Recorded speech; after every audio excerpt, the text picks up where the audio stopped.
Whether you're a guy or a girl, knowing how to cook is an important life skill. The meal that I'm going to show you how to cook today is one of the most common and popular dishes around. It's just as easy to cook as it is to mess up. Personally, I've prepared this meal many times for both myself and my family. Everyone that's eaten it likes it. See what you guys think. We'll try it. We're going to be making a delicious steak dinner. Step 1. You go to a grocery store.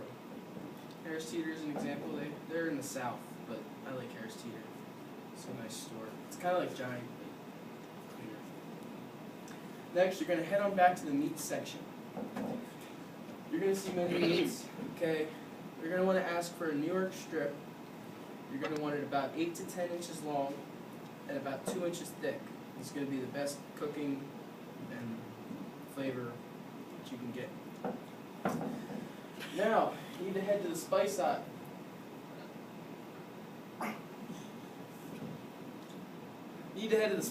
That was the 2 inches thick and 8, I'm sorry. Now you need to head to the spice aisle, and you need to get a container of both Paul Prud'homme's Meat Magic and Emerald's Essence. These are things that you probably won't have at home unless you already have them. You're also going to need salt and pepper when you get home. You're going to have to get that out. Okay. Next, you're going to get out a medium-sized skillet and put it on the stove over medium-high heat. Let this heat up while you prepare the steaks. You're going to set your steak out on a plate on the counter, and you're going to drizzle each side with a half a tablespoon of olive oil.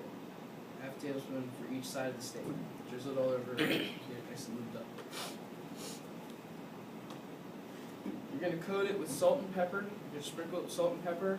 You're also going to give it a healthy coating of both the Paul Prud'homme's and the Emerald's Essence on both sides of the steak. So it'll look somewhat like that. This is going to give you a nice crust when you cook it. Good flavor. Now, it's time to test the heat of the pan. What you're going to do is you're going to go to the faucet and you're going to get some water in the palm of your hand. You're going to throw the water in the pan. You don't want the water to sizzle away. That would mean the pan's hot if it does that. But the heat you want the drop of water to just sit there in the pan and it'll dance around. It's because the pan's so hot that it's creating a layer of vapor under the water drop. So it just sits there. It doesn't actually evaporate completely away. That's how you know the pan's hot enough to start cooking the steak. If the pan is hot enough, you're going to put a tablespoon of olive oil in the pan, in the center of the pan, and you're going to roll it around until you get the entire surface of the pan coated with the olive oil.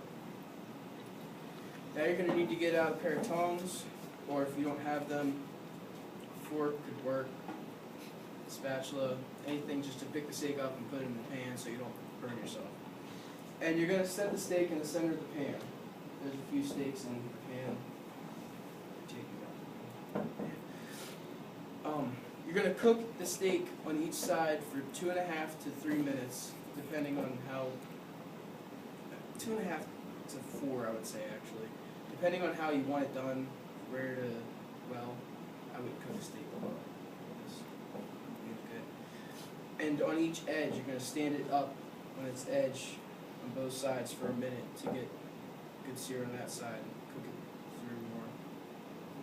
When you're finished, you're going to remove the steak from the pan and set it on a new clean plate or a cutting board, whatever you like, and let it stand for 5 minutes, 2 to 5 minutes before you cut it. This is going to help lock the juices in, so when you start cutting it, everything won't run out. It'll be nice and moist when you eat it. When you cut the steak, you want to cut it across the length of the steak or across the grain. This will give you the most tenderness when eating it, because when you cut it like that, it just takes the toughness out of it. Now that I've showed you how to prepare this, you should be able to do it. If you can't do it, then you didn't pay attention. If you do try this, let me know how it goes for you. Tell me if you like it. comment, subscribe.